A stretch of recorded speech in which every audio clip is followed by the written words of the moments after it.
Next question में हमसे पूछा गया है कि the radiant energy of sun is due to nuclear fusion, disintegration, combustion और न्यूक्लियर फ्यूजन। हमसे पूछा है कि रेडिएंट एनर्जी जो होती है वो किसकी वजह से होती है सन की। तो जो सन होता है, सन के एटमॉस्फेयर के अंदर में हाइड्रोजन एटम्स होते हैं और उनके अंदर में न्यूक्लियर फ्यूजन होता है। फ्यूजन मतलब कॉम्बिनेशन, फ्यूजन का मतलब होता है कंबाइन होते हैं।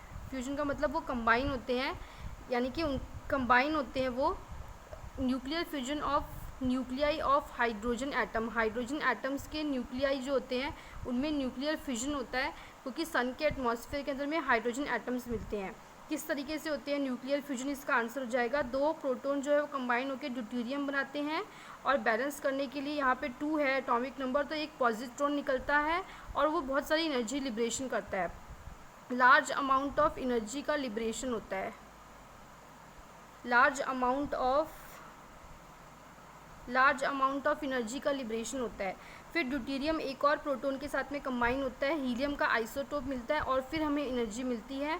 फिर वो एक हीलियम के 2 आइसोटोप्स कंबाइन होकर हीलियम का दूसरा आइसोटोप बनता है और 2 हमारे पास में प्रोटॉन निकल जाते हैं और लार्ज अमाउंट ऑफ एनर्जी का लिबरेशन होता है। तो इस तरीके से आइसोटोप्स बनते हैं हीलियम के आइसोटोप मतलब एटॉमिक नंबर सेम है, एटॉमिक नंबर दोनों में 4 है, एटॉमिक मास जो है वो डिफरेंट है। तो इसका आंसर हो जाएगा न्यूक्लियर फ्यूजन जो है रेडिएंट एनर्जी, सन की रेडिएंट एनर्जी जो न्यूक्लियर फ्यूजन की वजह से होती है। हाइड्रोजन एटम के न्यूक्लियाई का कॉम्बिनेशन होता है और लार्ज अमाउंट ऑफ एनर्जी का लिबरेशन होता है। Next question radio active disintegration series का ही है जो हमने प्रीवियस क्वेश्चन में किया था। हमसे पूछा गया कि बिस्मथ का एंड प्रोडक्ट क्या होगा। Bismuth is the end product of radioactive disintegration series which is called as. Bismuth किसका एंड प्रोडक्ट हो जाएगा, end product lead, bismuth lead. तो बिस्मथ 209 जो है जिसके लिए first element value of n first element के लिए 59 है और value of n last element के लिए 52 है। ये हमारा जो है नेपच्यूनियम सीरीज़ 4n+1 इसका आंसर हो जाएगा, बिस्मथ एंड प्रोडक्ट।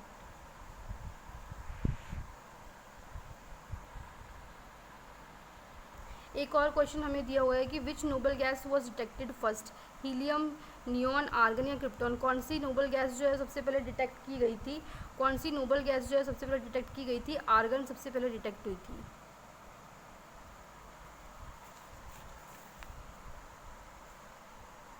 एक और क्वेश्चन है हमारे पास में न्यूक्लियर, एक और क्वेश्चन है हमारे पास में in the nuclear reaction uranium 23892 and lead 20682 the number of alpha and beta particles emitted are. हमें 4 ऑप्शन दिए गए हैं, अल्फा और बीटा पार्टिकल बताने हैं कौन से एमिट हुए हैं।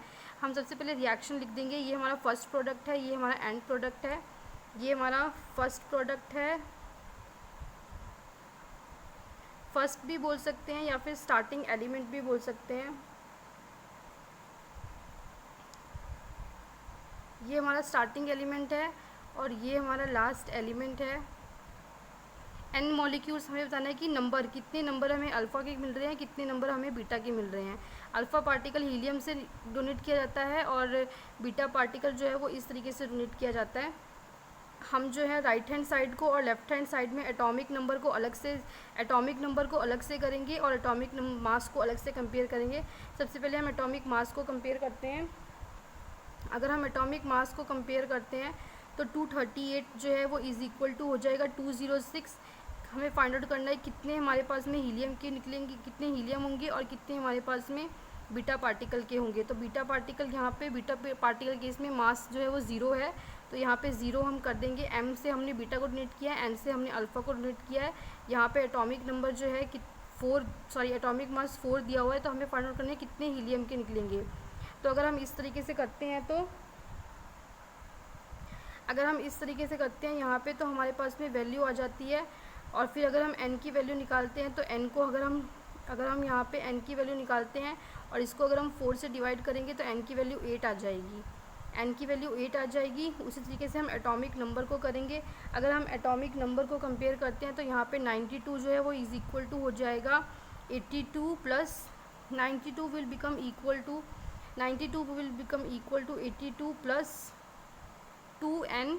एटॉमिक नंबर 2 दिया हुआ है और यहाँ पे -1 दिया हुआ है तो -m हो जाएगा। Then by solving out this we get value of m is equal to 6 के इक्वल आ जाएगा वैल्यू m की। तो हमारा आंसर हो जाएगा, m से हमने बीटा पार्टिकल डोनेट किए थे, n से हमने अल्फ़ा पार्टिकल डोनेट किए थे, हमारे पास में 8 अल्फ़ा पार्टिकल निकल जाएंगे, 8 alpha particle and 6 beta particle. Option A is the right answer.